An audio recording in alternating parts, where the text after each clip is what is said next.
যারা বিদেশ থেকে রেমিডেন্স পাঠায় তাদের সেবা 1 নাম্বার করে দেওয়া হয়, ওয়ান স্টপ সার্ভিস। কোনো বিদেশ যাত্রী বলবে আমি বিদেশ থেকে আসছি, তাকে সর্বপ্রথম দাঁড়িয়ে সার্ভিস দিতে হবে। সে রেমিডেন্স যোদ্ধা, তার পাঠানোর ডলারে আমরা সচল থাকি, আল্লাহ আমাদেরকে সচল রাখে আলহামদুলিল্লাহ। তাকে প্রথম সেবা দিতে হবে।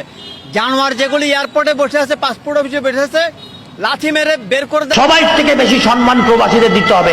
তো প্রবাসীদের একটা ডিজিটাল কার্ড করে দেন, তো তাকে একটা স্মার্ট কার্ড করে দেন, যেটা দেখলে প্রত্যেকটা ডিপার্টমেন্টে তাদের আগায় দিবে এবং তাদের সম্মান করবে। যেন একটা প্রবাসী যেন বাইরের দেশে থেকে অনুভব করতে পারে যে আমার মা, আমার স্ত্রী আমার এই কার্ডটা নিয়ে বিদ্যুৎ অফিসে গেছিল, তাকে পিছন থেকে ডেকে সামনে এনে সম্মান দিত।